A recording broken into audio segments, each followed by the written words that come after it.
Boa tarde, senhoras e senhores. Está começando o blog da Cidadania ao meio-dia. E como se previu muitas vezes, o ex-presidente Lula ele começa a sofrer um outro nível de ataque. E, na verdade, esses níveis de ataque crescentes à integridade física do ex-presidente denotam justamente os efeitos da corrida presidencial. Né? O desespero começa a tomar conta de setores que veem a inevitabilidade de uma vitória que já se desenha desde o início do ano passado e que de lá para cá permanece imutável. Até mais ou menos esta época do ano passado, desde esta época do ano passado, já faz coisa de mais ou menos um ano, que o Lula permanece sempre na mesma posição, às vezes sobe um pouco mais, às vezes cai um pouco mais, e os outros candidatos também permanecem na mesma posição. O Bolsonaro hoje, como mostram os gráficos das pesquisas, inclusive um agregador de pesquisas criado pelo UOL, ele mostra que o Bolsonaro está na média, ele não subiu, ele está na média do que ele vinha tendo de intenções de voto ao longo dos últimos 12 meses. Às vezes ele cai, tem uma queda mais pronunciada, às vezes sobe um pouco, depois cai de novo, e isso se deve ao fato de que a economia e a vida no país às vezes tem um mergulho, às vezes acontece alguma coisa que faz as pessoas se darem conta de quanto a situação está ruim, ou de ele cometer algum erro de retórica, dizer alguma. Acontece dele dizer alguma atrocidade, e aí ele cai um pouco mais. Às vezes você tem episódios que fazem a população se dar conta. Na verdade, o que as pesquisas deixam ver é uma cristalização desse quadro que seria muita surpresa que mudasse ao longo da campanha eleitoral. Por quê?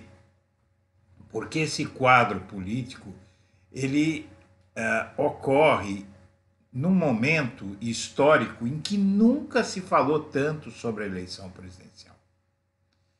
Então, a eleição presidencial, em outros momentos, eu vejo a imprensa fazer comparativos.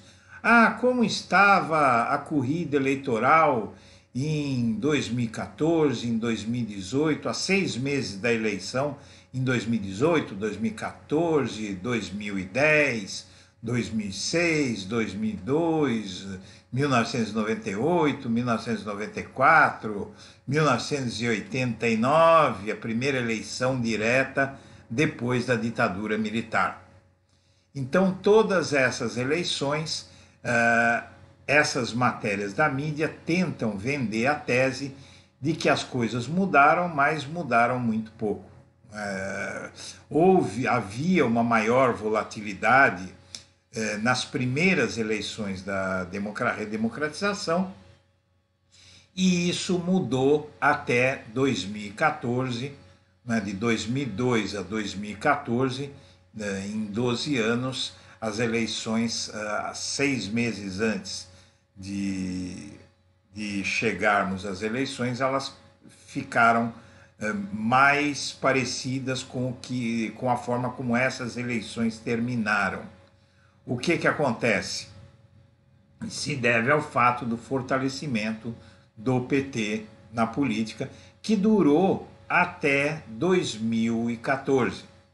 Em 2018, nós tivemos, após 2014, 2 anos depois de 2014, tivemos o golpe que derrubou a Dilma Rousseff. Tivemos já em 2014 uma eleição difícil, mas a Dilma liderava, 6 meses antes da eleição, ela liderava. Em 2010, 6 meses antes da eleição, ela já estava empatada com o José Serra e já em seguida já ultrapassou o José Serra. Então, 5 meses antes da eleição, ela já liderava a eleição presidencial. Em 2006, o Lula liderou de ponta a ponta a campanha ou a pré-campanha para a eleição presidencial. 6 meses antes era o mesmo resultado que acabou, quer dizer, o Alckmin acabou naquele ano, em 2006, caindo ainda mais, né? Ele acabou tendo menos voto, inclusive, no segundo turno que no primeiro. E em 2002, o Lula já liderava a eleição presidencial, bem antes de 6 meses, diante do José Serra, com o governo Fernando Henrique totalmente desmoralizado por ter desvalorizado o real e criado e permitido uma crise cambial no país, quando ele passou a eleição de 1998 inteirinha, prometendo que não desvalorizaria o real, né? 1994, sim, Lula. 1998 e 1994, o Lula começou na frente e o Fernando Henrique ultrapassou o Lula, mas aí ele tinha, em 1994, o Plano Real, que foi lançado 1º de junho, o 1º de julho, eu não me lembro, se é 1º de junho ou 1º de julho, e no momento que ele lança o Plano Real, as coisas mudam, não é? Então, pouco antes da eleição, houve uma reviravolta, mas o Fernando Henrique Cardoso ele foi catapultado pelo Plano Real. Em 1989, o Lula começou, 6 meses antes ele tinha uma vantagem sobre o Fernando Collor, mas quando começa a campanha eleitoral, propriamente dita, o Collor começa a usar fake news já naquela época contra o Lula, contrata uma ex-namorada do Lula para mentir sobre ele na TV. Depois a imprensa descobriu que o Collor teve que sustentar durante anos a Miriam Cordeiro, ex-namorada, que acusou o Lula de ser racista, de querer que ela fizesse um aborto.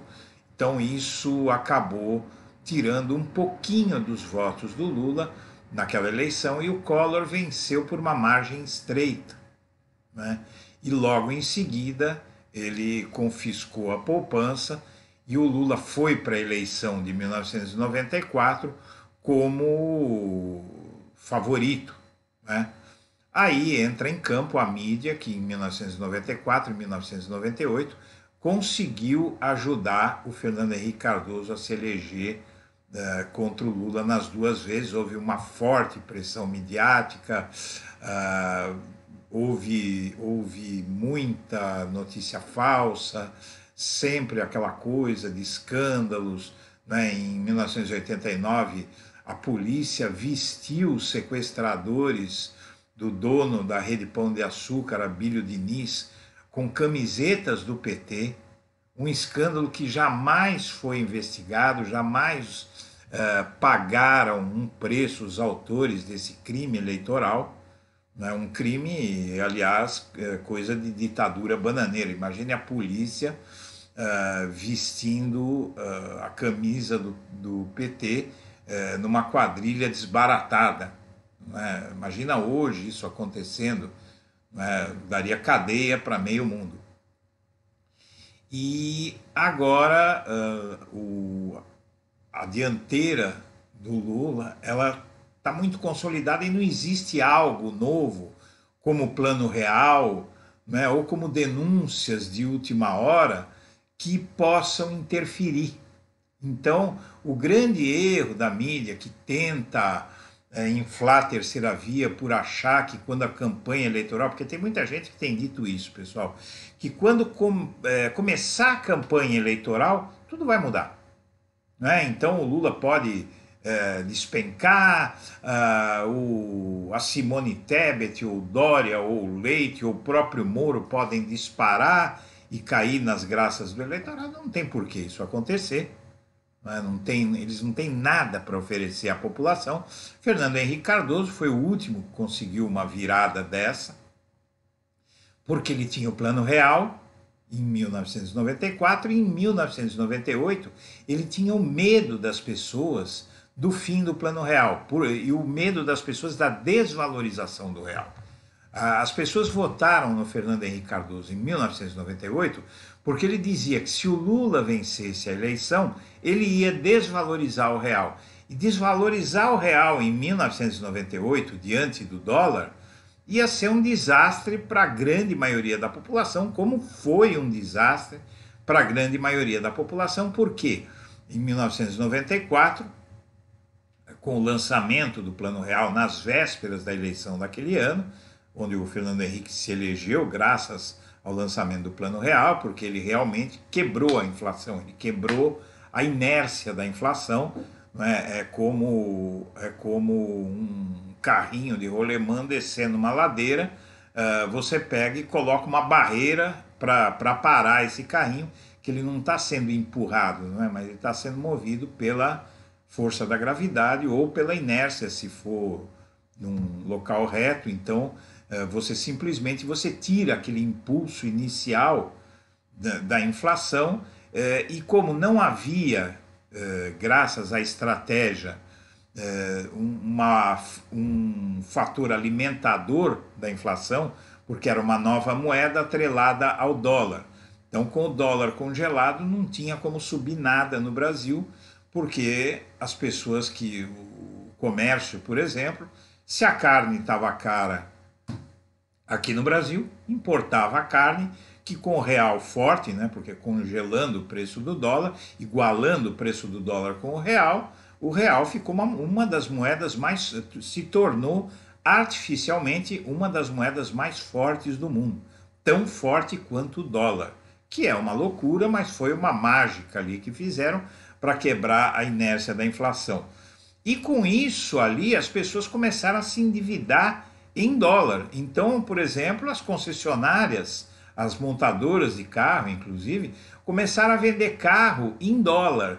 Então, como R$ 1 valia $1, eles vendiam um carro de $20 mil por R$ 20 mil.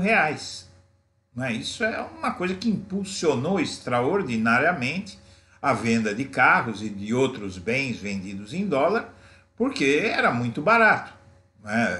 Só que hoje, por exemplo, um carro de $20 mil custa R$ 100 mil.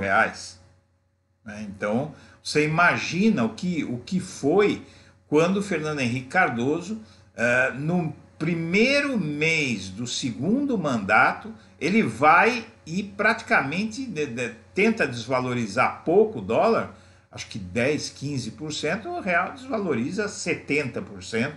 O próprio mercado, há uma correria para tirar dólar do Brasil, inclusive há o escândalo, né, dos bancos Marca e Fonte Sindan, que foram avisados pelo governo de que, pelo menos essa é a suspeita que tinha, de que haveria uma maxi desvalorização, então eles compraram um monte de dólar.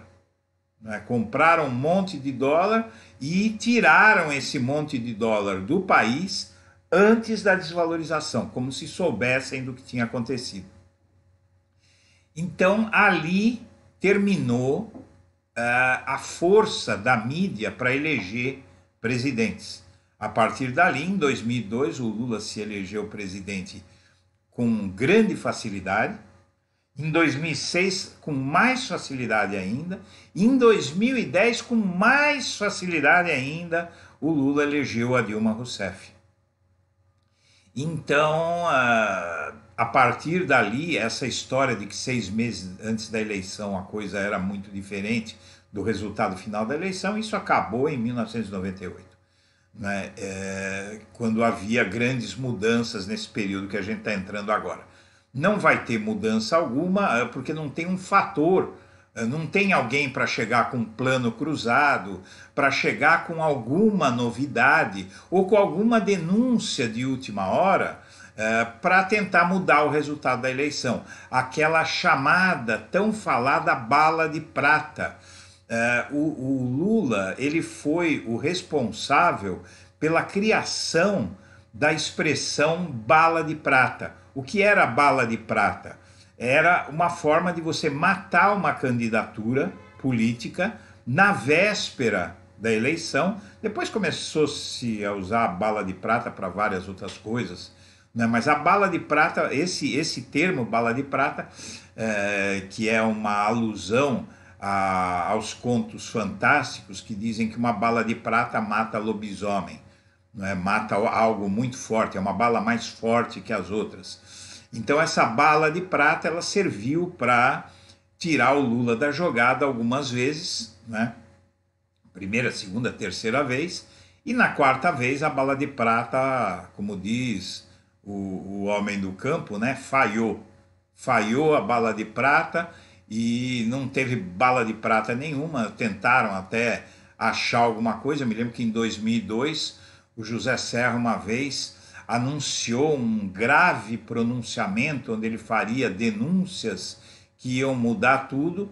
Aí havia foto, né, de uma cadeira presidencial, fotografaram a cadeira presidencial vazia, não é, e dizendo que haveria um pronunciamento do próximo presidente da República, José Serra, com denúncia. Chegou lá, o José Serra não falou nada, não aconteceu nada, o país estava com o Fernando Henrique, principalmente com o Fernando Henrique atravessado aqui na garganta, porque tinha tido apagão, as pessoas tiveram fortes aumentos na conta de luz, qualquer semelhança com o momento atual não é mera coincidência. E o Fernando Henrique, inclusive, ele conseguiu suspender o apagão antes da eleição. Como o Bolsonaro está suspendendo, ele vai suspender os altos custos, a tal bandeira vermelha que aumenta os custos da energia elétrica, em breve, nas vésperas da eleição. Mas isso não ajudou o Fernando Henrique Cardoso em 2002, porque a situação do país era muito feia. Na verdade, era mais feia do que hoje. Tem gente que diz que hoje a situação é mais feia. Não é bem assim. Porque hoje, por exemplo, o Brasil tem reservas cambiais, então nós não tivemos aqui no Brasil uma crise cambial. O Delfim Neto, o todo-poderoso czar da economia na ditadura militar, ele dizia que inflação aleija, mas crise cambial mata. Né? E nós vimos isso em 1999, em janeiro de 1999, quando tivemos uma crise cambial muito forte, fuga de divisas, tal. O país chegou a 2002 que não tinha dinheiro para o comércio exterior, né? Então, agora, essa inexorabilidade, não sei se você gostou do termo, inexorabilidade é inevitabilidade, não é, do desempenho do Lula e de uma possível vitória dele nas eleições, o medo de que não seja possível evitar, está deixando todo mundo doido. O Bolsonaro tem atacado o Lula de uma forma cada vez mais violenta. Os bolsonaristas começam a perder o chão e começam a fazer até as ameaças à integridade física do Lula. Não é? Pegaram uma fala dele sobre algo que ele falava, como o próprio Lula disse, ele falava quando ele era líder sindical, que deputado tem que ir na casa deles lá, bater palma, pedir para ele sair para fora para conversar, não é? E ali os deputados, vários parlamentares, governistas sobretudo, né, de direita, começaram a fazer ameaças de arma na mão, né? Isso tem se espalhado já há muito tempo, tem se espalhado essa prática de ameaçar o ex-presidente Lula, a integridade física do ex-presidente Lula de arma na mão. Teve empresário fazendo. O mais engraçado é que essas pessoas fazem isso de uma forma completamente desabrida, mostram a cara com nome, sobrenome, de arma na mão e dizendo que vai dar tiro no Lula. E por incrível que pareça, ninguém foi preso até agora. Né? Ninguém foi preso e os processos que estão na justiça contra aqueles que ameaçam o Lula com armas, eles são processos movidos pelo próprio Lula. Não teve uma denúncia do Ministério Público, que seria o esperável, né? Se eu gravar um vídeo aqui e ameaçar qualquer pessoa, se eu fizer uma ameaça ao Sérgio Moro de arma em punho, no dia seguinte a polícia está na minha porta. Se eu ameaçar o Dória, se eu ameaçar o Leite, se eu ameaçar a Simone Tebet com uma arma na mão aqui, dizendo que vou matar, a polícia no dia seguinte está na minha porta. E hoje você tem um monte de gente fazendo isso. Agora, o que é que causa essa live de hoje?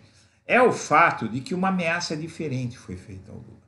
Quando alguém, um fanfarrão qualquer, são todos fanfarrões, veste uma camisa do Bolsonaro e grava um vídeo e posta na internet mostrando a cara de arma na mão, é uma coisa.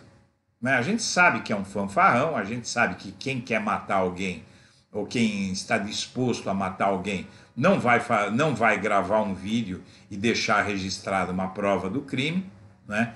É fanfarronice, é vontade de aparecer, né? Mas quando você tem uma ameaça sistemática, feita com certos cuidados, usando nome falso no próprio site do PT, ali você percebe que tem algo diferente. Tanto se percebeu que tinha algo diferente que a Polícia Civil entrou no caso e vai investigar. Vai investigar porque é escandaloso demais, é algo absurdo. O sujeito se autodenomina Luiz Carlos Prestes, todos viram a notícia sobre essa barbaridade se espalhando aí pelo país. E aí a polícia está atrás de quem cometeu esse crime de ameaça, que ameaça é um crime, né? É um crime de menor potencial ofensivo, mas é um crime que tem que ser sempre investigado, tem que ser sempre apurado, porque uma ameaça pode virar um crime de verdade. Então, só que, por exemplo, o Sérgio Moro me acusou de ameaçá-lo, porque eu escrevi no Twitter que a forma como ele estava conduzindo o país ia acabar com o seu emprego, com a sua vida, e eu me dirigi evidentemente ao leitor, eu dizia, olha, se o Moro continuar com isso que ele está fazendo, com o país, com a Lava Jato, quebrando as empreiteiras, ele vai acabar com o seu emprego e com a sua vida, como de fato ele acabou, né? Só que aí ele disse que quando eu falava do seu emprego, da sua vida, eu estava falando do próprio Moro, que eu estava ameaçando acabar com o emprego e com a vida do Moro. E depois, evidentemente, meu advogado, isso saiu em tudo quanto é televisão, tudo quanto é jornal, eu fui lá com o meu advogado e mostrei que eu tinha feito 3 tweets e que no contexto dos 3 tweets ficava claro que eu não estava ameaçando o Moro, eu estava falando com o leitor. Olha, o Moro vai acabar com o seu emprego, com a sua vida, né? Então aí nem teve indiciamento, nem teve processo, não teve nada. A Polícia Federal abriu essa investigação porque ele era juiz, né, da 13ª Vara Federal de Curitiba. Então, com muita força no Judiciário, na Polícia Federal, etc., Ministério Público. Então, mesmo sendo algo completamente absurdo, eles chegaram até a me indiciar, o que é proibido, né? Você não pode indiciar, eu descobri isso nesse processo, você não pode indiciar ninguém por crime de ameaça, porque ameaça é um crime de menor potencial ofensivo, ameaça muitas vezes é vazia, como todas essas ameaças que o Lula vem recebendo, né? Tanto que ele tem processado, o PT está processando em série, tá fazendo tá levando levas de processo ao STF, porque o partido vai levantar uma grana muito alta com isso, não é? Porque, primeiro, hoje, isso eu já tinha avisado ano passado, teve até um advogado aí que gravou um vídeo debochando do que eu tinha dito, né? De que o PT ia cair matando, ia começar a processar todo mundo, e quem fizesse caluniasse o Lula, chamasse de ladrão, tudo, ia se dar mal, porque ele ficou provado que ele era inocente. Como ficou provado, o Poder Judiciário, a cúpula do Poder Judiciário brasileiro, condenou o juiz que fez duas condenações, que decidiu por duas condenações do Lula e abriu mais de 2 dezenas de processos contra ele a pedido do Ministério Público. Então, o fato é que o ex-presidente Lula ele se torna inocente, absolutamente inocente, quando o judiciário decide que todos os problemas que ele tinha na justiça foram produtos da decisão de um único homem que tinha interesses pessoais em prejudicar o ex-presidente Lula. Acabou. Isso no direito chama-se a teoria da árvore envenenada. É uma teoria do direito que diz o seguinte: o Sérgio Moro, por exemplo, ele argumenta: mas o TRF4 e o STJ condenaram Lula no caso do triplex, por exemplo. O fruto da árvore envenenada, o Moro, em certos momentos, ele parece que não é juiz, que não conhece as leis do país, mesmo sendo juiz. Por quê? Porque é ponto pacífico no direito que, se um processo começa viciado, ele vai viciado até o fim. Então não importa que outras instâncias da justiça decidam qualquer coisa, porque os passos que são dados naquela denúncia pela primeira instância, eles se tornam fatos que não são revistos nas instâncias superiores, principalmente no STJ. O STJ ele não analisa prova nenhuma, não é? E a segunda instância, que foi o TRF4, era aparelhada conhecidamente por aliados e amigos pessoais do Sérgio Moro. Não é? E o Sérgio Moro ele ignorou os pedidos da defesa do Lula para ceder os processos do Lula para ser julgado em São Paulo, que é o domicílio do Lula, né, onde ele tinha que ser julgado pela lei. O Moro violou a lei e segurou os processos em Curitiba, porque ele sabia que só lá no Sul ele conseguiria condenar o Lula. Em tribunais de outras partes do país ele não conseguiria. Então, por conta disso, e por conta de todos esses processos terem sido anulados e depois foram todos arquivados, tentaram ainda continuar com os processos, a justiça arquivou muitos por caducarem e outros porque não tinha prova mesmo. Na verdade, nenhum deles tinha prova nenhuma. Então, diante disso, o Lula hoje é uma pessoa inocente. Como eu disse num vídeo lá do ano passado, quem estivesse caluniando o Lula, chamando de ladrão, essas coisas, ia se dar mal. Porque ao término de tudo isso, o arquivamento de 25 processos contra ele, além de anulação de 2 condenações, você não pode mais chamar o homem de bandido, de criminoso, de condenado, de presidiário, de coisa alguma. Não é? Pelo contrário, o fato de ele ter sido presidiário conta a favor dele. Ele poderia, a essas alturas, não fez, mas poderia estar processando a União, não é, por ter sido preso. Então, agora tem um monte de gente apagando vídeos com medo da justiça. Vídeos que atacam o STF, vídeos que atacam o Lula, porque ontem o PT mandou mais uma leva de processos. São dezenas de processos de cada vez, está processando meio mundo. Então você que fica aí chamando o Lula de ladrão e tal, torça para não darem importância para o seu ataque, porque se der importância você vai ser processado. E eu posso dizer o seguinte: você ser processado já é uma condenação, porque você tem que constituir advogado. E advogado custa dinheiro. Então, se você for processado, eu, por exemplo, eu fui processado por um procurador aquele procurador que chamou o Lula de encantador de burros, mas não foi por isso que eu fui processado. Eu fui processado porque esse procurador, ele anunciou um processo, uma denúncia que ele ia fazer contra o Lula na revista Veja. E, na verdade, você não pode fazer isso. Você não pode... um promotor, ele não pode anunciar medidas que ele ainda vai tomar. O que ele pode fazer é tomar a medida e depois atender a imprensa para explicar a medida que ele tomou, a denúncia que ele fez. E quem disse isso foi um membro do Conselho Nacional do Ministério Público que deu uma entrevista para o Blog da Cidadania, né?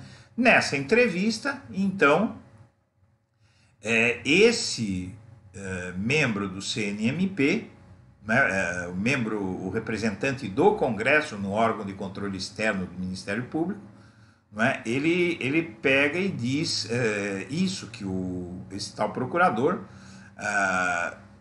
um tal de Conserino, ele não poderia ter dito o que ele disse, né, ele não poderia ter divulgado para a Veja uma medida que ele ainda ia tomar contra o Lula. Ele foi derrotado na justiça por mim, porque ele processou a mim e ao membro do CNMP que o criticou e perdeu dos dois, mas eu gastei 10 mil reais de advogado, né? Então eu teria agora que gastar mais com o advogado para ir atrás dele, para tentar receber dele o que ele me fez gastar, mas o meu advogado disse que você pedir isso na justiça é meio dúbio, né? O cara é procurador, então você corre o risco de gastar mais dinheiro e não ser ressarcido. Então, quer dizer, o sujeito me fez uma acusação falsa, foi rechaçada, eu venci o processo, mas eu perdi 10 mil reais com a minha própria defesa, né? Então, eu sugiro àqueles que gostam de sair por aí fazendo ameaças e chamando este ou aquele disso ou daquilo, que fiquem espertos, porque o PT agora ele tem realmente uma arma na mão, que é a inocência do Lula. Você não aceita que ele é inocente? Não aceite, mas ele é inocente. Perante a lei brasileira, o Lula é inocente como uma criança recém-nascida. Então, cada vez que você o acusar de ladrão, seja lá o que for, você corre o risco de ser processado. Se o PT descobrir, ele está processando assim, de montão. Não é que ele está processando um ou dois, não. Ele está processando dezenas, né? Então, fica esperto. Por conta disso, a tendência realmente é de que o desespero com a eleição chegando, porque eu não acredito em nada. Olha, gente, eu falo para vocês, tem gente que me conhece, tem gente que não conhece, mas quem me conhece, me acompanha de fato, sabe que eu não falo as coisas por falar. Quando eu digo que algo vai acontecer e eu tenho certeza que vai acontecer, é porque eu tenho um bom nível, certeza é impossível que eu não tenha bola de cristal, mas eu tenho um bom nível de convicção que a eleição do Lula é inevitável, né? Eu tenho do meu lado analistas políticos do mundo inteiro, eu tenho ao meu lado, por exemplo, as maiores agências de classificação de risco do mundo. Eu tenho o homem mais rico do Brasil, João Paulo Lemann, que ele acha que quem vai vencer vai ser o Lula. E eu tenho uma grande parte dos analistas políticos do meu lado, mas ao mesmo tempo a minha convicção é que não existe nada que possa ser usado de última hora para mudar o quadro. O quadro vai ficar do jeito que está. O Bolsonaro pode despejar quanto dinheiro ele for, a vida das pessoas está muito ruim. E esse dinheiro, como ele está jogando aleatoriamente, no susto, não é? Porque de repente ele começa a ver as intenções de voto dele despencarem, ele começa a jogar dinheiro. Daqui a pouco ele está jogando dinheiro de avião por aí em cima da cidade. Você fica na janela para pegar o seu. Mas nem por isso alguém vai votar nele, né? Então, o resultado que ele obteve, ele agora deu uma subida um pouco maior na pesquisa. Ele tinha, com aquele Bolsa Família remasterizado, ele tinha subido na margem de erro. Mas aí o Moro desistiu, evidentemente os votos do Moro são dois extremistas de direita. É lógico que o extremista de direita que achava o Moro mais bonitinho. Se o Moro desistiu, ele volta para o Bolsonaro. Porque Moro e Bolsonaro são a mesma coisa. O Moro, o Dória, a Simone Tebet, o Eduardo Leite, o Mandetta, o Felipe Dávila, o Janones, são todos a segunda via do bolsonarismo. São todos bolsonaristas arrependidos. São bolsonaros de banho tomado, vamos dizer assim.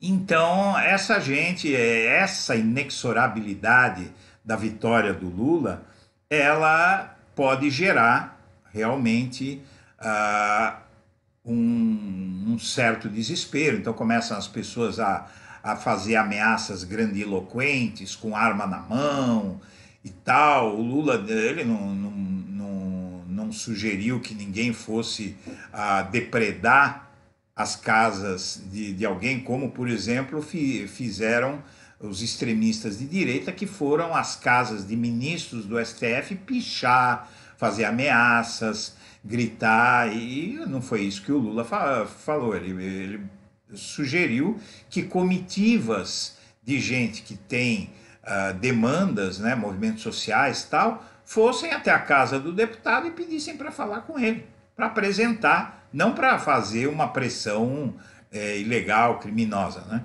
Mas com isso você teve vários deputados e outros, né, agentes públicos e inclusive como a deputada Carla Zambelli, ela fez ameaças, né, o coronel Telhada, um parlamentar aí de extrema direita, outro deputado também de Minas Gerais, de extrema direita, gravaram vídeos com arma na mão, ameaçando o Lula. E isso, o que é que acontece? Eles estão sendo processados porque isso estimula. Então, só que essa ameaça que virou alvo de preocupação da Polícia Civil é porque foi visto ali um método, algo que parece, não é, mais preocupante. O Lula também tem sofrido muita ameaça de grupos neonazistas ligados ao Bolsonaro, né? Ligados ao Bolsonaro pelo menos ideologicamente, né? Há suspeitas de que essa ligação pode ser maior. Por enquanto, esses grupos neonazistas que estão ameaçando a vida do Lula são grupos cuja vinculação deles com o Bolsonaro é só ideológica. Não há ainda alguma prova cabal, uma prova inegável, há indícios, mas uma prova inegável que ele confraterniza e que eles têm relação com esses grupos direta. Mas há fortes suspeitas, porque o apoio dos grupos neonazistas ao Bolsonaro e os ataques deles ao Lula, porque, veja, hoje a extrema-direita ela não dá bola para Moro, ela não dá bola para Simone Tebet, ela não dá bola para Eduardo Leite, ela não dá bola para Dória, para ninguém. A divisão no país é Lula e Bolsonaro, ponto pacífico. Você não gosta do Bolsonaro e não gosta do Lula? Sinto muito, você vai ter que escolher um deles. Você vai se abster de votar? Você vai votar em um dos dois. Não é? Você, de qualquer forma, se você for de direita e não votar, porque não gosta do Bolsonaro, você vai estar votando no Lula, porque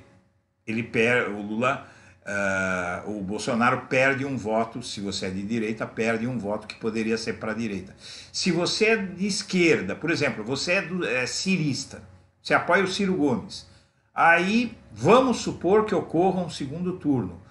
Eu não vou votar no Lula porque o Ciro não passou, então eu vou para a praia, eu vou inventar qualquer coisa, eu não vou votar em ninguém. Você não está votando em ninguém, você está votando no Bolsonaro.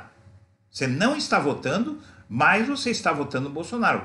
Porque um voto que poderia ir para a esquerda, por você ser mais simpático à esquerda do PDT, ele está deixando de ser dado ao Lula. Então, as pessoas vão fazer, a maioria das pessoas vai fazer esse cálculo mental.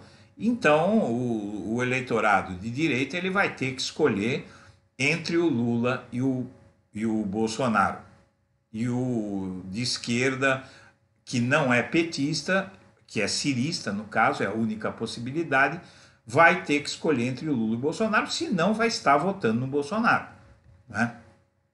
Com isso, acirram-se as posições e, na minha opinião, o que a polícia tem que fazer, basicamente, é ir atrás do Bolsonaro, é ir atrás daqueles que ficaram incomodados com essa fala do Lula. Porque já há muita suspeita de que essa ameaça que a polícia está investigando, ela é ligada à fala do Lula sobre incomodar deputados. Então é muito provável,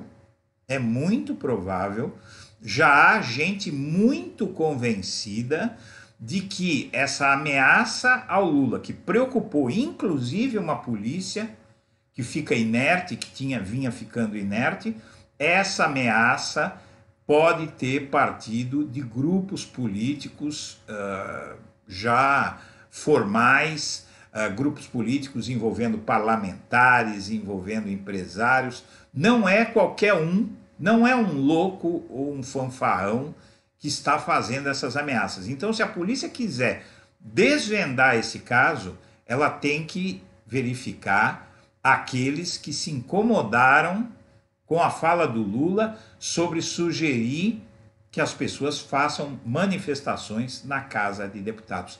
Está clara a conexão. Essa linha de investigação é a mais promissora e há gente na polícia dizendo isso. Evidentemente que gente na polícia que está dizendo isso não mostra a cara, porque ninguém quer se comprometer com esse negócio, né?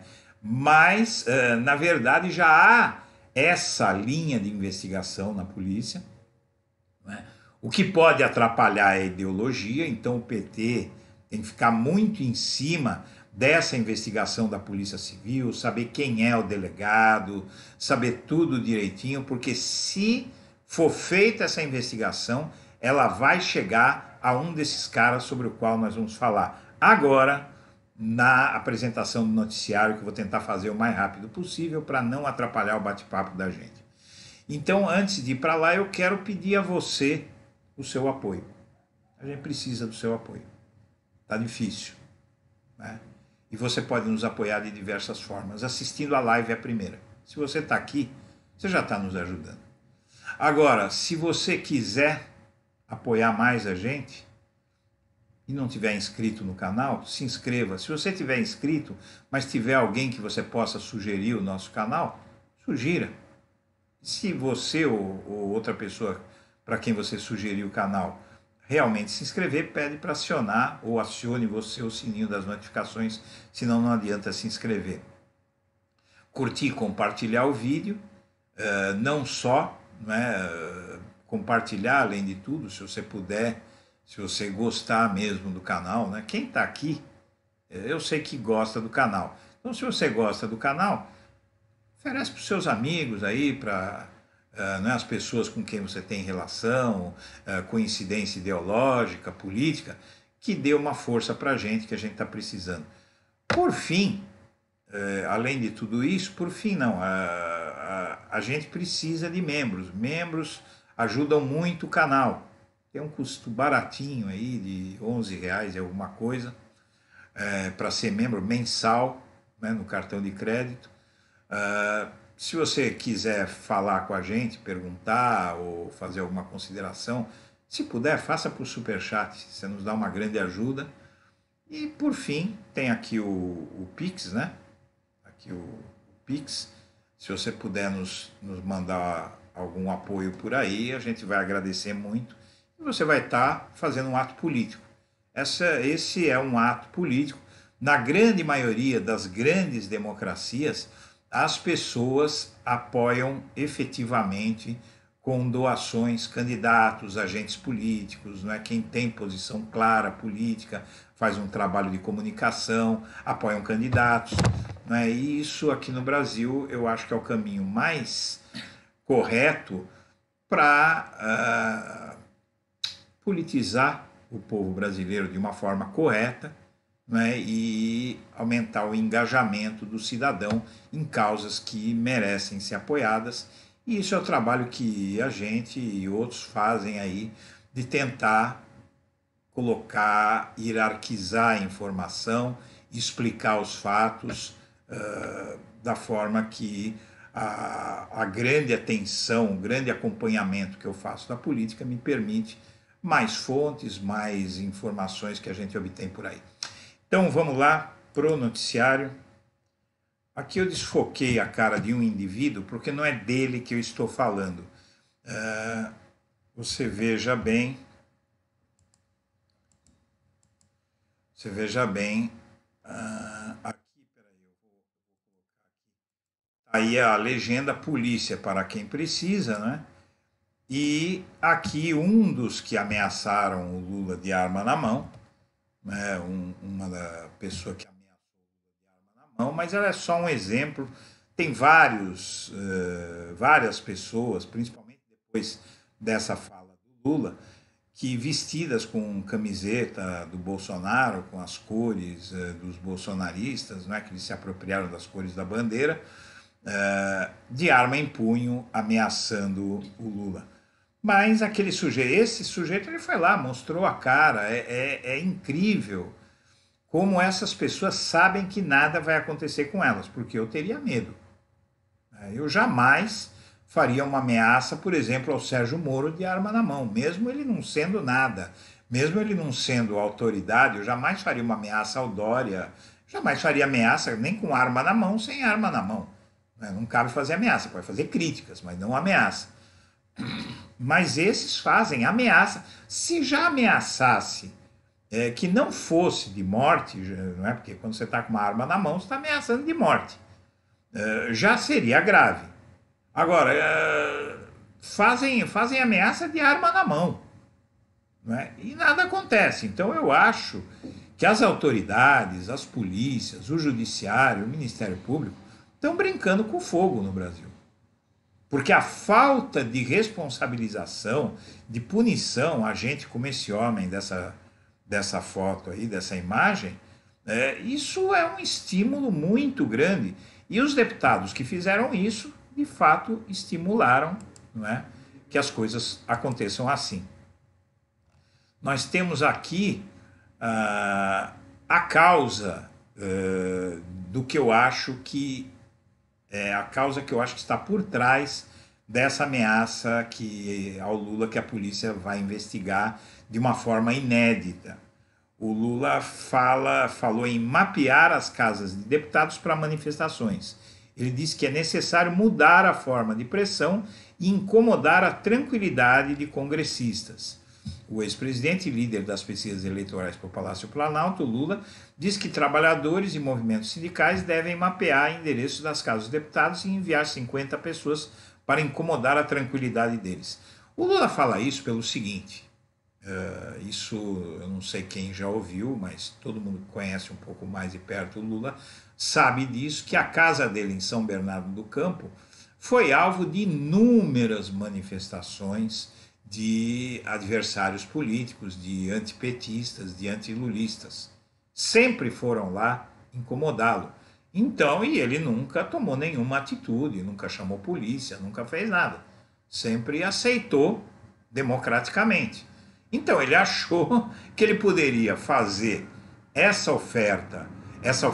sugestão para as pessoas que ninguém ia acusá-lo de nada, porque ele foi o primeiro sempre a tolerar as manifestações contra si, né? Mas a gente vive num país onde você tem um grupo político que não faz a menor ideia do que seja justiça ou coerência. Então aí começaram a surgir vídeos que eu vou abordar mais adiante, mas aqui nós temos o quê? A notícia de que a Polícia Civil de São Paulo abriu inquérito para investigar ameaças de morte contra Lula.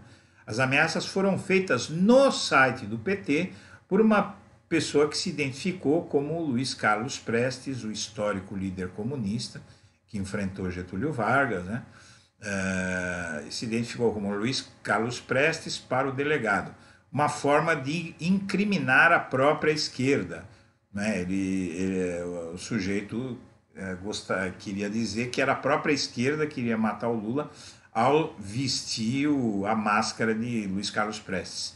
O delegado divisionário da Delegacia de Crimes Eletrônicos, do DEIC, Laércio Seneviva Filho, determinou a abertura de inquérito policial para investigar ameaças de morte contra o Lula.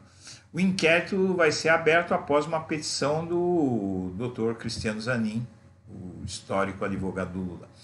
O Lula é pré-candidato à presidência, lidera os cenários, tal. As ameaças foram feitas no site do PT por uma pessoa que se identificou como Luiz Carlos Prestes, e para o delegado essa é uma forma de incriminar a própria esquerda. Nas mensagens, o autor diz ainda que vão ser as pessoas do próprio partido que irão matar Lula, que a morte vai acontecer no estado de São Paulo, talvez no interior, e ainda neste ano.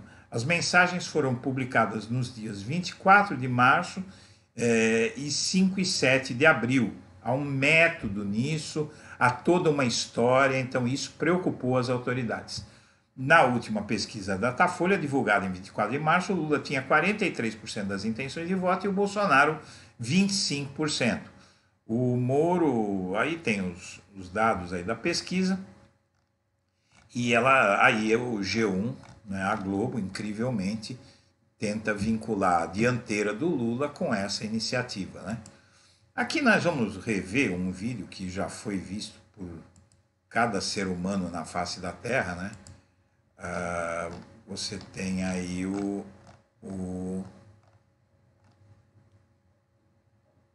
um vídeo. Mas aqui é vídeo do YouTube, eu não posso jogar aqui. Mas deixa para lá. Então esse aqui é o Coronel Telhada, né? Deputados mostram armas e convidam Lula para ir em suas casas. Então tá aqui o Coronel Telhada e um outro deputado federal, Júnior Amaral. Políticos da base mas não foram só eles, você vai ver agora. Políticos da base do Bolsonaro reagiram com ameaças ao discurso do Lula em um evento da CUT e tal. E aí ele reproduz a fala do Lula, né? Então começou a Carla Zambelli, né? Eu não vou colocar esse vídeo porque é de outro canal, mas ela diz que vai pregar bala. A deputada Carla Zambelli prometeu em vídeo meter chumbo em militantes que forem até sua casa e mexerem com a sua família. Você teve o Coronel Telhada, do PP de São Paulo, publicou um vídeo em que exibe uma arma em um coldre e convida o Lula a ir até sua casa para incomodar sua família. O deputado Júnior Amaral, do partido do Bolsonaro, em Minas, também publicou um vídeo informando o local onde mora e citando, inclusive, a presença de buracos na rua. Durante a fala, o político coloca munição em uma pistola. Ao final, afirma: "Eu vou esperar vocês lá, tanto a sua turma quanto você", dirigindo-se ao Lula.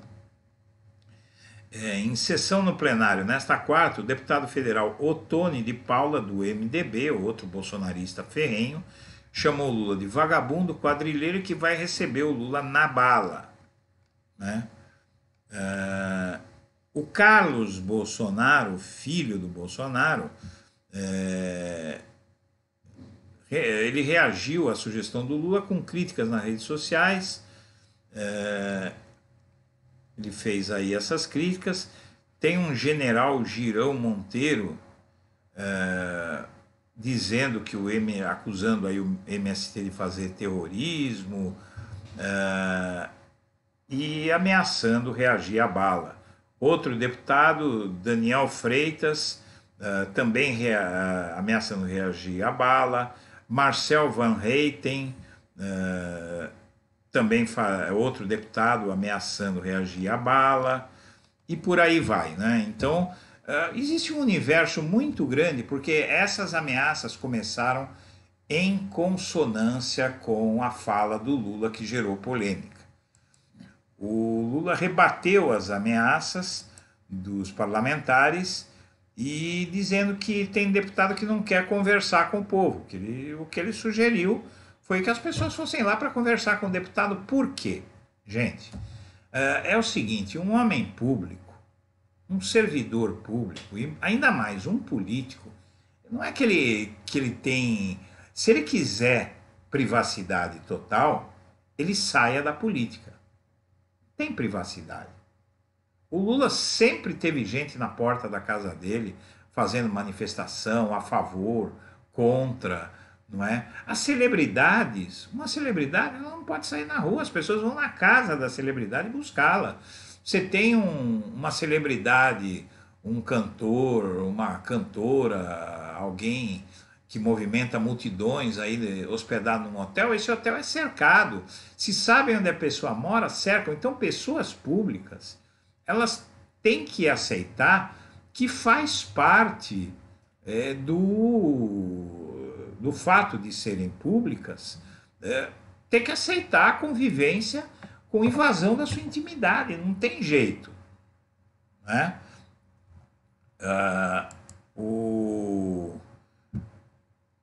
Tem um outro deputado que ele ameaçou mandar a turma do Lula para o inferno, que é o Coronel Lee, né? O deputado Coronel Lee, lá do Paraná. Ele também fez ameaça de morte contra o Lula e falou sobre o modus operandi que teria levado militantes do MST para o inferno. Então, quer dizer, existe, é óbvio, essa gente vive nos grotões, vive em regiões onde quem manda é o poder do dinheiro e da força, gente. É o poder do dinheiro e da força. Então, essas pessoas, com certeza, se for investigar um por um, for fazer a triagem telemática, não é, na internet de onde veio, não é, fazer a análise profunda disso, vão chegar a alguém e é preciso que haja consequências, porque enquanto as pessoas continuarem fazendo ameaças armadas, ameaças de morte, e mostrando a cara, eles vão transformar esse país aqui numa guerra, eles vão transformar esse país aqui num campo de guerra. E vocês sabem que quando a violência explode, vira e mexe, quem não tem nada que ver com o peixe acaba pagando o preço. Então, quer dizer, onde estão as pessoas sensatas que cercam esses sujeitos? Onde está a mulher de um deputado, de uma deputada, a mulher, o marido, a mãe, o filho, o irmão? Onde estão os familiares, os amigos dessas pessoas que não falam para ela, não faça isso.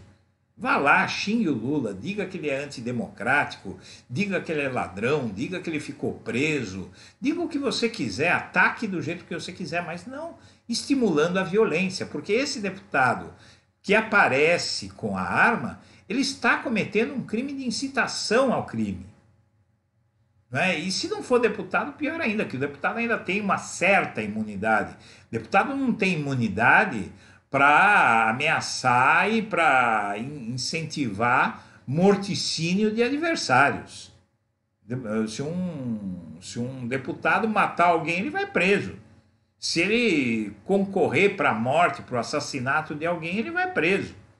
Então, o que me preocupa é que, por política, as ameaças e a violência contra alguns são toleradas. Vocês vejam que o Bolsonaro ele tem mandado prender pessoas que protestam contra ele, que o criticam na rua. Ele pega e manda prender. Ele passou por uma rua e gritaram qualquer coisa para ele da janela, ele mandou a pessoa subir lá e levar a pessoa para a delegacia. O que é ilegal e inconstitucional. Ele não tem o direito de fazer isso. Mas prender alguém só se a pessoa cometer qualquer ato de violência. Né, atirar alguma coisa nele, jogar alguma coisa nele, tal, aí é outra conversa. Mas não, as pessoas que atiram críticas contra ele toma, e isso acontece inclusive com outros tipos de pessoas que nem autoridades não são. Se for rico, se for alguém que tiver que for de direita, tiver uma boa projeção social, tal, e não for de esquerda, o que está acontecendo no Brasil é o seguinte: quem é de esquerda não consegue proteção da lei aos abusos e atos violentos da direita. né? Isso é um caminho muito perigoso, porque toda ação tem uma reação em sentido contrário e em força proporcional à usada. Então, quer dizer, e muitas vezes desproporcional. Então, a gente sabe que a violência, a gente sabe como começa, ninguém sabe como termina. Né? Então, me preocupa muito que as autoridades policiais, judiciárias, do Ministério Público e a própria imprensa não tratem esses ataques ao Lula, essas ameaças que estão sendo feitas pela extrema-direita ao Lula, e a outros políticos de esquerda, porque quem faz isso é só a direita. A esquerda, você nunca vai ver alguém de esquerda de arma na mão ameaçando ninguém. Quem faz isso é a direita. E as autoridades, o judiciário, o Ministério Público, as polícias estão flertando com o caos. Vem aí uma eleição presidencial dura. Onde está o STF? Por que é que ninguém provoca o STF? Eu acho que até é uma questão, todos nós cidadãos podemos fazer isso. Acho que chegou a hora de as pessoas começarem, eu penso até no limite, em fazer um padrão de documentos com denúncias, talvez até a organização de grupos, entrando com ações no STF, para provocar o STF a se posicionar contra esse fenômeno de ameaças de pessoas de extrema direita aparecerem com armas na mão. Isso tem que ser criminalizado, tem que botar na cadeia quem faz uma coisa dessa, porque isso é incitação ao crime, né? Então vamos lá para o bate-papo, pessoal. Passaram-se apenas 3 minutinhos do horário do bate-papo, então vamos lá. Bom, enquanto o bate-papo vai se formando aqui, ele demora um pouquinho. Eu não sei, eu gostaria que quem estiver assistindo, que dê a sua opinião, o que acha sobre essa possibilidade de organizarmos grupos para entrar com ações na justiça contra a violência, contra a apologia à violência, política, inclusive, né? Eu acho que é preciso representar ao judiciário, e o STF me parece o caminho mais adequado. Eu não sei juridicamente como é que funciona isso, eu vou me inteirar, mas se for ação de um, não é nada. Mas agora, se for ação de muitos, eu posso colocar uma petição padrão aqui, não é? Porque a petição padrão ela pode ser protocolada, muitas vezes até sem advogado. Ou então você pega um advogado amigo, ele vai lá, protocola, né? Você se organiza com 2, 3, 4 amigos aí. Isso é em sua defesa, em nossa defesa, em defesa de todos os cidadãos, combater esse estímulo à violência que a extrema-direita está adotando simplesmente por uma razão, porque sabe que vai perder a eleição, né? Outra coisa, outro assunto é a questão do que eu quero ver se eu trato esta semana aqui, a questão da não aceitação do resultado das eleições. Essa história está ficando feia. O Brasil, só rapidamente, vou falar isso, depois eu vou para o bate-papo. O Brasil acaba de pedir a Justiça Eleitoral. Antes o PT já tinha feito isso e agora foi a Justiça Eleitoral que fez. Foi a Comunidade Europeia pedir observadores internacionais para as eleições do Brasil e o TSE, a Justiça Eleitoral Brasileira, vai pedir para mais vários outros países e grupos, blocos econômicos e instituições internacionais para virem fiscalizar as eleições do Brasil. O TSE, você não acredita em golpismo? Pois saiba, o TSE acredita. Tá? Então vamos abrir os olhos, né? Bom, tem aqui Mimi, uma força, mandou um superchat aqui para mim, obrigado Mimi. E nós começamos aqui, colocar data e hora, nós começamos aqui com Maria Aparecida, boa tarde, Eduardo. Olha, eu vi o Bozo atacando de novo porque ele não sobe nas pesquisas. Dalva Leite diz, boa tarde a todos. Querem nos intimidar, o que faremos agora? Olha, Dalva, a questão é a seguinte, é o que eu estou falando para você. Os casos de intimidação, eles têm que ser registrados e nós vamos ter que nos organizar. Por isso que eu digo que núcleos como o Blog da Cidadania são importantes para que a gente possa promover, eu penso em tentar promover com você que está me assistindo aqui, ações coletivas, para a gente reagir ao que vem por aí. Porque vai haver tentativa de intimidar quem for partidário da candidatura Lula, se for para a rua, se for participar de manifestações, a extrema-direita age assim no mundo inteiro, não vai ser aqui que vai agir diferente. Há preocupação de gente querendo matar para intimidar, matar alguém. Não é? Você pegar uma manifestação, matar uns 2 ou 3, quem é que vai querer ir em manifestação do Lula, onde morreram 2 ou 3? Não é? Então isso é algo muito sério. Nós estamos lidando, não é com uma luta entre PT e PSDB, que era tudo no gogó, tudo com uma certa finesse, né, tal. Cada um protestava no seu quadrado, agia no seu quadrado. Não, nós estamos lidando com bárbaros, com gente que tem, inclusive, cultua a violência, não é? Então, para que a gente possa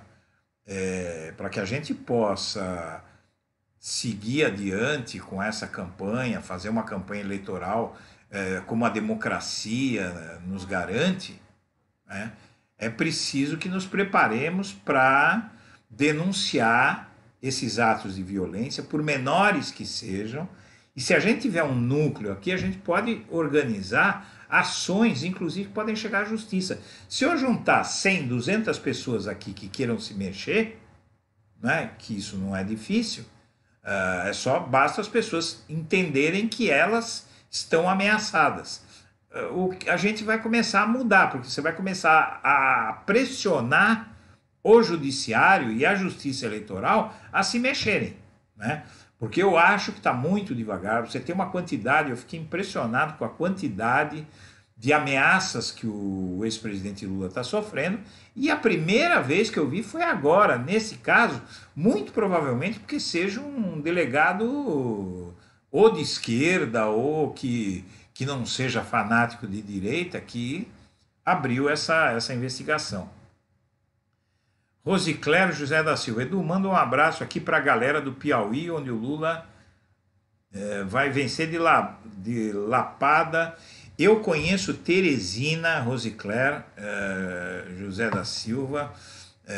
Rosiclério, eu fui comer aí o charque de filé mignon, né? Então, eu conheço Teresina e mando meu abraço para o Piauí, né?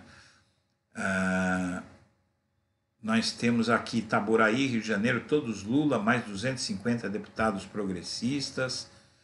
Vamos ver, né? Vamos lutar por isso. Silvio Setiami está na... BH está na escuta contra a bandidagem da extrema-direita. Vanderlei Costa, vamos tirar essa cambada que está destruindo o Brasil. Silvio, parabéns ao povo do Piauí. Nós temos aqui, agora é Lula de novo com a força do povo. Lula Dragão, guerreiro do povo brasileiro. Esse povo é muito baixo, Eduardo. Nunca vi tanta gente imunda nessa direita. Olha, pessoal, eu quero fazer uma sugestão aqui. Todos usam palavras de ordem, viva Lula, não sei o quê, mas o melhor que tem é se você se pronunciar, se você disser alguma coisa que você acha importante ser dita, não é? Reflete aí, As palavras de ordem, elas são legais numa manifestação, né? Todo mundo gritando Lula, não sei o que e tal.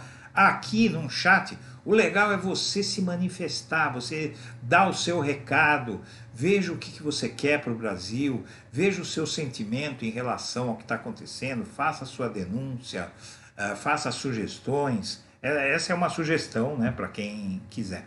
Nilce Marcondes, Collor confiscou. Todos ficaram indignados até hoje, mas o Dória vem confiscando muito dinheiro dos aposentados. Já vai indo para 2 anos e ninguém sequer comenta, nem os de esquerda, quando poupanças são recursos. Graça Borges, ela se torna membro do canal por 22 meses. Olha só que legal. Obrigado, viu, Graça Borges? Um grande abraço e seja bem-vinda. Maria Aparecida, eles ficam só humilhando o Lula o tempo todo. Rodrigo Mota, boa tarde, Guimarães. Orçamento secreto aprovado pelo Bolsonaro, com certeza uma vergonha para o Brasil. Eu acho legal esse negócio do orçamento secreto, Rodrigo, pessoal, porque faz a gente lembrar do mensalão, né? O mensalão não chega nem aos pés. Se você pegar o dinheiro envolvido no mensalão, não é? Não chega nem aos pés. O orçamento secreto ele tem bilhões. Bilhões. O mensalão, eu acredito que não chegou. Foi algo em torno de. Eles falavam, uns falavam em 20 milhões de reais, outros falavam em 50 milhões de reais. Não passou disso. Dizem que foi o maior escândalo de corrupção da história. Todo escândalo que imputam à esquerda e sobretudo ao PT é o maior da história. Agora você vai ver os números, imagina, você tem inúmeros escândalos maiores. Esse escândalo do orçamento secreto são bilhões de reais, bilhões, né? Tem país que não tem PIB igual ao que o Bolsonaro deu para os parlamentares. PS Murat, fora Bolsonaro. Maria Madalena, membro do canal. Boa tarde, amigo Eduardo e todos da live. Boa tarde, Maria Madalena. Rodrigo, Maria Aparecida, já falei dela. Jorge Luiz Ferreira, boa tarde, Eduardo. Uma ótima live, um abraço. A Ana D. diz que os eleitores do Bozolino adoram armas. Tem aqui um superchat do Luiz Fernandes. Excelente a live de hoje, Eduardo Guimarães. Você fez uns cortes. Vê se faz uns cortes, por favor. Tem 3 partes bem distintas e fica fácil de cortar. Dá uma olhada nisso aqui. Pode deixar, Luiz. Rodrigo Mota. Com certeza, Guimarães, se caso a gente faça isso, eles cercam a casa da gente.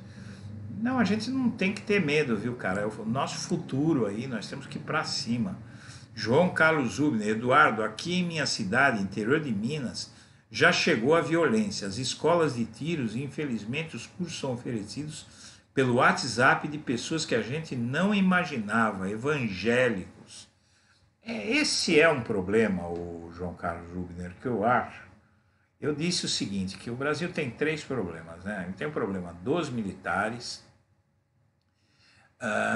e tem outro problema sério no Brasil, é a questão da fé, da exploração da fé e da transformação dos evangélicos em grupos quase paramilitares, né? Que falam em violência, pregam violência em nome de Deus, né? Então, esse tipo de coisa a gente precisa dar um jeito aqui no Brasil, porque está ficando sério. Heloísa Helena Pimentel disse, se essas ameaças fossem por parte de petistas, já estavam todos presos. Aí é que está, entendem? Vocês percebem o risco de um país onde um dos lados do espectro político pode fazer o que quiser, pode ameaçar, pode cometer toda a sorte de abusos que quiser, e o outro lado não pode nem falar que já vai preso, né? Isso é algo... A gente já está numa ditadura no Brasil, né? A Maria Helena de Oliveira diz, Bom, ela fala algumas palavras de ordem a favor do Lula. Eusíbio de Luca. Sem politizar o proletário não haverá revolução, o resto é papo furado. Tem que politizar e tem que fazer as pessoas entenderem que se você ficar sugerindo que os outros façam, nunca nada vai acontecer. Porque todo mundo pode chegar na internet e falar: olha, precisa ser feito isso, precisa ser feito aquilo. Não faça. Eu, lá no início do século, né, eu passei a minha vida revoltado contra a política. Chegou um momento que eu falei: eu vou fazer. Eu criei um blog, e diante com esse blog, eu convoquei manifestações, criei uma ONG. Eu falei: eu não vou ficar falando para os outros fazerem, eu vou fazer. E ali eu comecei a fazer manifestações, eu via coisa errada. Por exemplo, a mídia estimulou as pessoas em 2008 a se vacinarem contra a febre amarela irresponsavelmente. Por quê? Porque queriam vender a ideia que o Lula tinha trazido de volta a febre amarela, que era uma doença, a febre amarela urbana, que era um problema de saúde erradicado no Brasil. E aí começaram a falar: vacine-se, vacine-se, vacine-se. Só que vacina não é algo que você pode tomar sem necessidade. Você tem que tomar, por exemplo, hoje você tem uma pandemia, então lógico, tem que ir lá e se vacinar. Né? Se você tem uma pandemia de qualquer enfermidade, você tem que ir lá e se vacinar. Agora, o que é que acontecia? Naquele momento não tinha nada. Teve um surto que acontece periodicamente nas regiões silvestres, né? No campo, no interior, em algumas regiões do país. A cada 5 ou 6 anos aumenta um pouco a incidência de febre amarela. Mas começaram a sugerir, tentaram criar uma epidemia e culpar o Lula naquela época por essa epidemia, e as pessoas começaram a se vacinar indiscriminadamente. Hoje tem um movimento anti-vacina. Em 2008 não existia movimento anti-vacina, e o que aconteceu foi um problema oposto. O que aconteceu? As pessoas começaram a se vacinar sem necessidade, porque só precisava se vacinar contra a febre amarela quem fosse viajar. Começaram a se vacinar sem necessidade, mas não contente com isso, teve gente, como a vacina era dada sem maior controle, teve gente que começou a entrar 2, 3 vezes na fila para se vacinar. O que aconteceu? Morreram umas 10 pessoas por reação adversa da vacina. Porque você não sabe o que tem no teu corpo. Então, toda vacina ela tem um risco. Se você tomar uma dose, você tem a famosa reação. Você fica mal, tal. Por quê? Porque o princípio da vacina é o seguinte: eles colocam no teu corpo um vírus enfraquecido. E esse vírus enfraquecido, ele não consegue enfrentar os anticorpos, mas ele gera aquele afluxo de anticorpos para combatê-lo, e os anticorpos eles se reproduzem. Então o teu organismo começa a produzir um monte de anticorpos contra aquele vírus. Então você se torna mais resistente àquela doença. Só que se você tomar 3 doses da vacina, você colocou 3 vírus enfraquecidos dentro do teu corpo. Ou seja, 3 vírus enfraquecidos equivalem a um vírus forte. Muitas pessoas entravam em choque anafilático, morreram. Teve um caso em São Paulo aqui de uma senhora idosa que não ia viajar para lugar nenhum, e um garoto de 10 anos também que não ia viajar para lugar nenhum, mas foram tomar vacina além do que era recomendado e morreram, né? Então eu representei várias representações que eu fiz na época repercutiram. Eu consegui abrir investigação contra as pesquisas em 2010. Em 2008 eu consegui abrir uma representação contra uma representação contra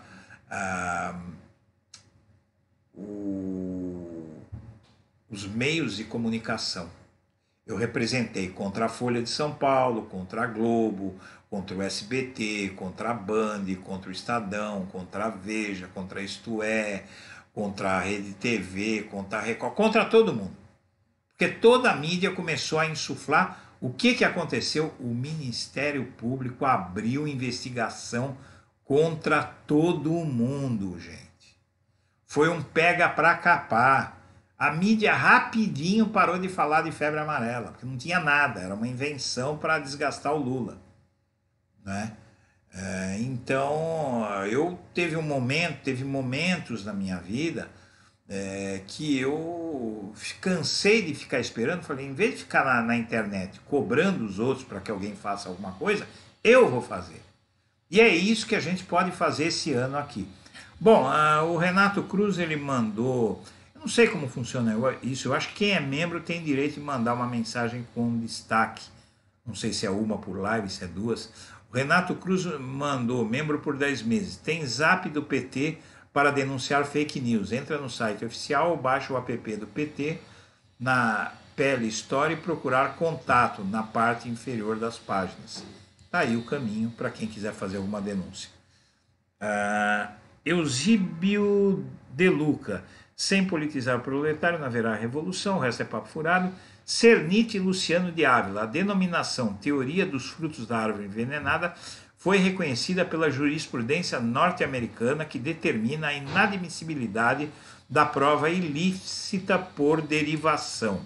Temos aqui um advogado ou uma advogada, deve ser homem, né? Cernit e Luciano de Ávila, explicando a teoria dos frutos da árvore envenenada, que é basicamente o seguinte, né, Cernit?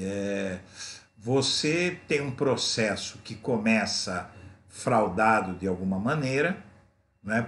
Por exemplo, porque o juiz ele é inimigo de uma das partes. Isso costuma acontecer muito em cidade pequena. O Cernit aí, que com certeza é advogado, pode esclarecer. Em pequenas cidades, muitas vezes o juiz ele tem uma relação direta com aquela pessoa, né?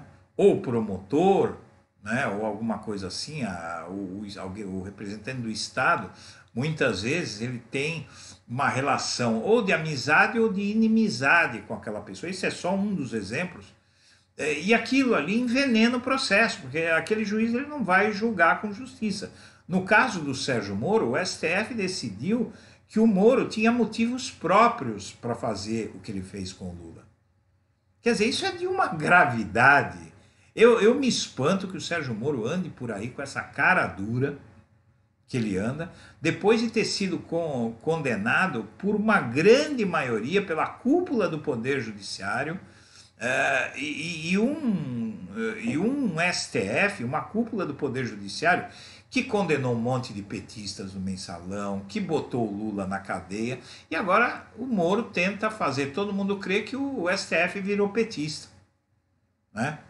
Quando o STF botou o Lula na cadeia, violou a Constituição para botar o Lula na cadeia, o Moro não reclamou do STF. Quando o STF botou José Dirceu, José Genuíno, um monte de petista na cadeia, lá em 2012, 2013, né? Ninguém falou nada, né? Vocês vejam uma coisa muito interessante que eu estava refletindo agorinha, nesse momento. Em 2013, os petistas que foram condenados no julgamento mensalão estavam indo todos para a cadeia, né? E você tem aquela manifestação de esquerda que acusava o PT pelo mensalão. Você tinha gente do PDT, você tinha gente do PSOL, você tinha gente do PSTU, você tinha gente do PSB, acusando, chamando o governo Lula, o governo Dilma de ladrão, de não sei o quê. Então veja, aquela manifestação foi isso. Ela começou assim. Então vejam que nós nos colocamos nesse, porque eu me junto, não é? Eu não fiz isso, mas nós, o campo esquerdo, facilitou demais. Facilitou demais. Nós entregamos o país de bandeja para a direita a partir de 2013. Né? E aquela briga da esquerda com a esquerda, sempre que você vê esquerda com esquerda brigando, não entra no meio. Sai fora. Deixa desidratar. Porque a esquerda tem essa mania de brigar com a própria esquerda. Enquanto isso, o outro lado está lá fazendo barbaridade, né? Júlio Gonçalves Rocha. Boa tarde, de Salvador, Bahia. Júlio Gonçalves é membro do canal. Paulo César. Lula hoje é mais inocente do que eu. Amarildo Honório. Idiota que faz ameaças pode ser vítima dela se alguém tiver algo contra ele. Malene Costa, membro do canal. O Fabrício... do DCM já deu o endereço desse criminoso fascista. Tá no Insta ou Twitter dele. Não me lembro bem, mas foi na live de ontem. João Batista dos Santos. Aqui tá o vice do Lula, Alckmin. Socorro Rabelo. Não devemos revidar o discurso de ódio dos bolsomínios. É isso que eles querem. Maria Aparecida. Lula não dá satisfação para gado da vida dele. Ele vai ganhar a eleição e todos pagaram por isso. Janira Maria, Lula presidente, justiça para todos esses bandidos. O Brasil feliz de novo, graças a Deus. Mimi, ele não mencionou o Lula, só disse que será Bozo. Será que ainda pensam na terceira via? Antônio da Silva Vanderlei. Aqui no Tocantins, Lula tem 70% dos votos. Lázaro Cunha. Lula e Alckmin é competência e simpatia juntos para um Brasil melhor. E ontem, a propósito, eu quero comentar com vocês, o presidente do PSDB disse que começou a atacar o Alckmin, até um tal de Bruno Campos, né, se não me engano, é presidente nacional do PSDB. Ele dá a seguinte declaração, uma coisa absurda, de que o Alckmin traiu o PSDB, traiu a direita, sei lá quem que ele disse que traiu, e que o Alckmin, se fosse fazer campanha no interior de São Paulo, ia correr risco de vida. E, inclusive ele falou errado, porque não existe risco de vida. Existe risco de morte. Né? O risco de vida todos nós temos, né? Que é o risco de estar vivo. Né? Agora, o que ele quis dizer foi risco de morte. Então, quer dizer, isso é uma forma de incitação à violência. Né? Aí nós temos Socorro Rabelo, Marlene Costa, que fez a sua declaração. O Lula já decidiu, o vice dele. Você quer que ele perca a eleição? Marlene.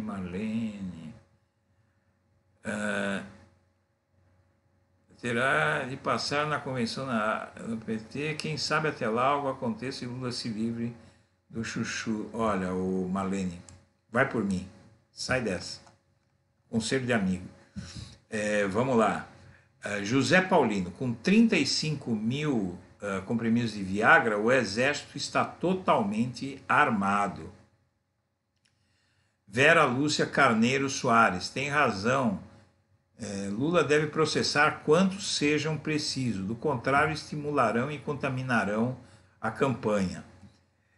Heloísa Helena Pimentel, membro do canal, ainda bem que você apagou a mensagem pedindo Lula na cadeia. Cuidado, você pode ser processado. Veja só, né? E aí ele apagou, É melhor mesmo que ele tenha juízo, porque está acontecendo, né? Você vê que as pessoas, elas só agem, as pessoas só cometem crimes, só cometem atos de violência, se elas souberem que não vai ter consequência. Se o cara falar, olha, eu vou me dar mal, ele para, gente. Ele para, vocês podem ter certeza que para. A pessoa só faz as coisas erradas quando ela acha que vai ficar impune. Então, e é um risco para o país você deixar a violência se instalar. E quando você não toma atitude contra quem estimula a violência, você está semeando o terreno para virar um conflito generalizado numa campanha eleitoral quente. Vocês sabem que os bolsonaristas são violentos, agora deram de andar armado, vai acontecer um monte de desgraça e eu culpo o Poder Judiciário, o Ministério Público, as polícias e a imprensa. Né? Primeiro lugar de todos, o Ministério Público e o Judiciário. A imprensa também, porque tem que pegar mais pesado, tem que ir para cima, tem que expor a vida dessas pessoas que promovem e estimulam a violência para dar o exemplo, para que outros tenham medo, porque a pessoa só vai deixar. O que evita que as pessoas cometam crimes é a relação custo-benefício. Se o sujeito pensar que se ele agir de forma violenta, o custo vai ser maior que o benefício, porque esses bolsonaristas é o seguinte, quanto maior a barbaridade que você falar, mais você se projeta naquele grupo de extrema-direita. Então, um fica querendo superar o outro em truculência, em violência. Se você mostrar para ele que o que ele vai ganhar com aquele ato é menos do que ele vai perder com um processo, alguma coisa, a pessoa se acanha. Agora, por isso que tem que ser, às vezes, um processo criminal. Porque se for um processo civil, o que acontece? O sujeito tem que pagar uma indenização, ele vai lá, faz uma vaquinha. A direita, nesse aspecto financeiro, a direita vai lá e põe a grana mesmo. Eles põem grana. Você vai lá, eles estão sempre doando, é super chato, é não sei o que, é uma loucura. Uma live da direita é só dinheiro, você fica vendo ali cair. Então, quer dizer, o sujeito ele sabe que ele pode ter um processo, pode ser condenado, mas qualquer vaquinha que ele fizer vai bombar, ele vai ganhar 10, é que nem o Dallagnol. Ele foi lá reclamar, tal, fez tudo o que fez, caiu 500 mil reais na conta dele do nada, assim, em 48 horas levantou 500 mil reais. O Jorge Neto falou que tem broxominion desesperado aqui na live. Broxominion é ótimo, essa vai colar. Tá? Eu vou tentar alavancar isso aí. Dionísio Messias, por que no governo Lula ele ampliou o número de acionistas na Petrobras? Ampliar o número de acionistas não quer dizer nada. O governo tem, o Jorge não, o Dionísio, o negócio é o seguinte. Você tem na Petrobras, no caso, em todas as empresas, uma coisa que se chama Golden Share, que é a ação, né, a ação da empresa com direito a voto. E as ações e os acionistas que entraram na Petrobras não tinham direito a voto. Então, ele só vem para capitalizar a empresa, né, porque o Lula precisava. Entenda bem isso, Dionísio. Por que no governo Lula ele ampliou o número de acionistas na Petrobras? Tá? Então é o seguinte, o Brasil estava precisando de recursos para o pré-sal. É muito caro, foi muito caro, mas ao final o Brasil se tornou autossuficiente em petróleo. Graças ao pré-sal, a esse aumento dos acionistas e tal, o Brasil se tornou autossuficiente em petróleo. Então não era para a gente estar tendo problema nenhum com petróleo aqui no Brasil. Porque nós produzimos todo o petróleo que nós precisamos. Se o Bolsonaro e o Temer não tivessem interrompido a construção de refinarias, não tivessem vendido, inclusive, refinarias, nós poderíamos nem tomar... A gente teria uma inflação muito baixa no Brasil e poderíamos passar por essa crise da guerra na Ucrânia com tranquilidade, porque nós temos petróleo suficiente para o nosso consumo. Né? O que acontece é que hoje não tem mais como refinar aqui dentro, e mesmo que tivesse, esse governo, ele cobra de você não o custo da produção mais o lucro da Petrobras. Ele cobra de acordo com o que custa lá fora para países que não têm uma gota de petróleo. E olha só a nossa situação. Astrid Nistrom. Eduardo querido, por que tu não posta no Facebook para que idosos fiquem por dentro das tuas válidas análises. Não, mas você não, eu tenho o canal no Blog da Cidadania, no Facebook. Tá? Eu vou aqui fazer, sabe o que, companheira?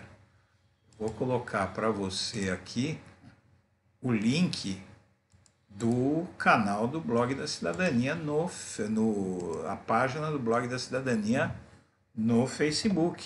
Prontinho, tá aqui, ó. Postar aqui. Postar aqui no blog, aqui no canal, na home do canal.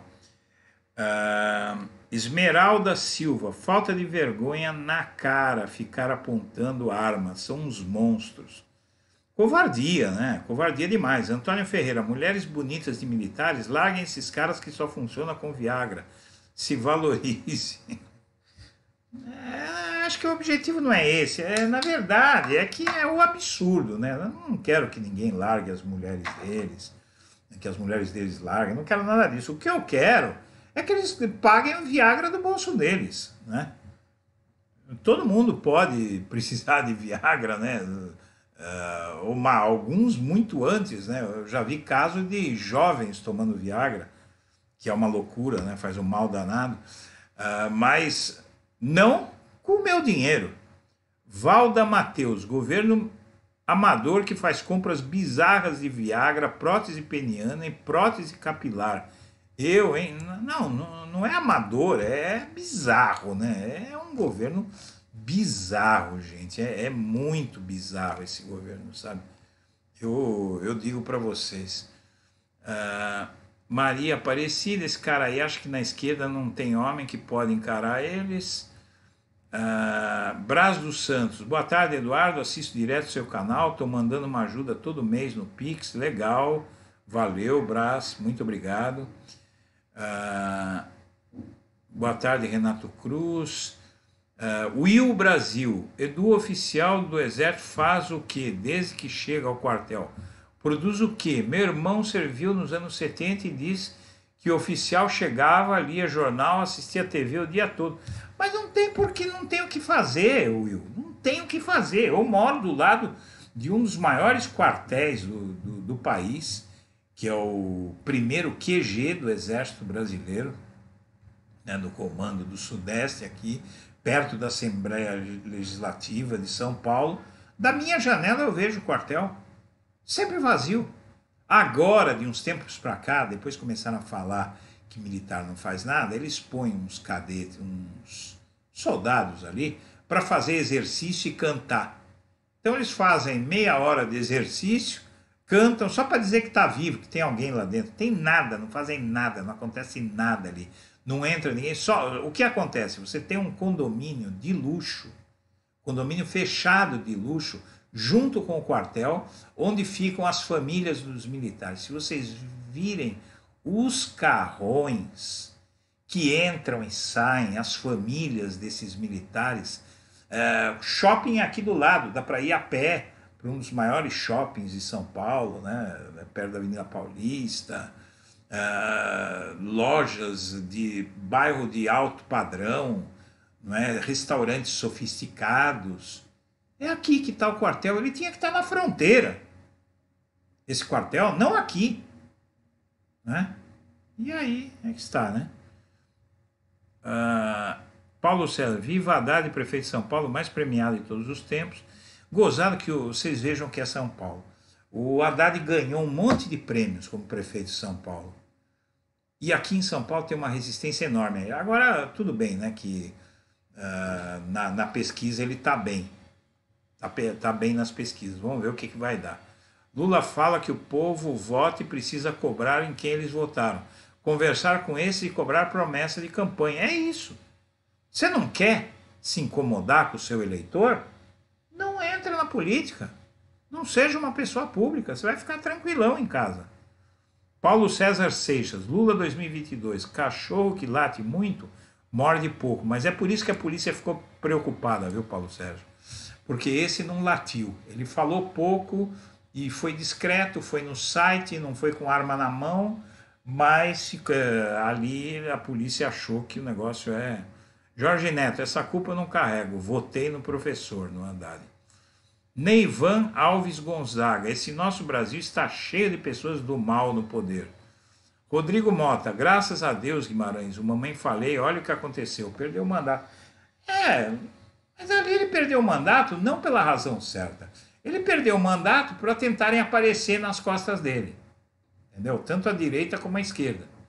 Né? Não vou falar da esquerda, né? Mas a direita, os pares dele ali, caçaram o mamãe falei para aparecer bem na foto. Não que ele não merecesse, né? Álvaro Santos, aí está a prova que os deputados que se manifestaram com armas se mostram fazer parte da milícia, declarando ameaças. Triste ver esse tipo de comportamento em um servidor público. Essa é a questão, né? Maria do Carmo Ares Almeida diz, um certo padre do interior está sendo processado por caluniar o Lula numa humilha. Tem processo, PT está descendo processo em Deus e todo mundo tem que fazer. Tem que processar, porque o que eles falam é algo inaceitável. Porque a mídia, isso é culpa da mídia. A mídia fica dizendo, não, o Lula não é inocente, não. Foi uma questão técnica, isso é um absurdo. O STF disse que todos os processos, vejam, o STF não anulou só o triplex e o sítio de Atibaia, ele anulou tudo que o Moro fez. Mais de 20 processos que o Moro aceitou contra o Lula. O STF anulou tudo. Por que o STF anulou? Porque o STF disse que o Moro era suspeito de querer prejudicar o Lula. Vejam, então acabou. Para você ser culpado de alguma coisa, em qualquer lugar do mundo democrático, você precisa ser condenado sem apelação. Você tem que ser condenado. Você tem que, no mínimo, ser condenado. Pode ser em primeira instância, segunda instância, depende da condição. Agora, uma pessoa que não tem nada contra si, ela é inocente. E aqui no Brasil, você pode ser condenado em primeira, em segunda e em terceira instância. Se no STF, você só vai ser condenado, só vai ser culpado se você for condenado em quarta instância. Até lá, você tem uma coisa que se chama presunção da inocência, que aqui todo mundo finge que não existe. Jorge Neto, esses broxomínios se acham mais valentes que outros só porque tem uma porcaria de uma arma. Verdade. José Manuel Martins, tem que denunciar sim as pessoas que difamam Lula. José Manuel Martins, membro do canal. Paulo César, vota em bandido ameaçador quem pensa igual a ele. Socorro Rabelo, não concordei com essa declaração do Lula, de a militância ir na Casa dos Representantes. Se fosse ao contrário, a sociedade e a grande mídia aceitaria. Veja, o Socorro, é que você embarcou na da mídia. E eu não te critico por isso, porque a forma como a mídia apresenta parece que é uma coisa, que foi um ato abusivo e tal. Mas não foi nada disso. Não foi nada disso. O que o Lula disse foi o seguinte: vá fazer pressão naquele em quem você votou. Acabou. Você pode fazer isso por e-mail, você pode fazer isso por telefone, você pode ligar para o gabinete dele ou você pode ir lá na casa dele e pedir para falar com ele. Olha, temos aqui uma comissão de 50 pessoas que quer falar com o senhor. Cadê o crime nisso? Ele vai reagir à bala? Se tiver eleitor dele ou cidadãos querendo falar com ele, fizer uma comitiva e for tocar na casa dele, ele pode simplesmente chegar na casa dele e falar: olha, não vou atender. Geralmente esses caras não moram em casas que dão para a rua, eles moram em condomínio fechado, eles moram em prédios de apartamento, né? Mas mesmo que morar numa casa, ele pode dizer: não vou atender, acabou, né? E também depois na eleição ele se entende com o pessoal, né? O Maria Aparecida, inveja, Eduardo está muito em cima do Lula. E realmente, e o principal invejoso primeiro nome é Ciro, segundo nome é Gomes. Roque Aparecido, concordo contigo, Eduardo. Se eles atentarem contra o Lula, o Brasil vai pegar fogo e eles não vão ter onde se esconder. O planeta é pequeno após o advento da internet. Heloísa Helena, essa é uma boa ideia, Eduardo. Faça essa denúncia, eu sou uma das que apoio. Não podemos tolerar violência. Não, quando começar o negócio, eu já vou avisando aqui. Eu gostaria que você pensasse nisso, na possibilidade de me apoiar. Não me apoiar, apoiar a causa que eu vou apresentar a vocês. Vai ter momentos que eu vou, durante essa campanha, propor que se façam ações junto à Justiça Eleitoral, junto ao Ministério Público Eleitoral, né, junto à Justiça, não só eleitoral, né, junto a várias ações coletivas. E aí, você como membro do canal ou como pessoa que participa aqui sempre do canal, cogite a possibilidade de apoiar esse tipo de coisa, porque nós vamos interferir diretamente na eleição e você, aqui no blog da cidadania, você vai exercer a sua cidadania. Eu passei quase meia hora da live falando com você e foi ótimo, fiz uma live um pouco maior hoje, mas vamos lá, pessoal, vamos para cima. Eu vou encerrar a live por aqui. Cogite essa possibilidade e vamos para cima. Um abraço para todo mundo e até mais tarde.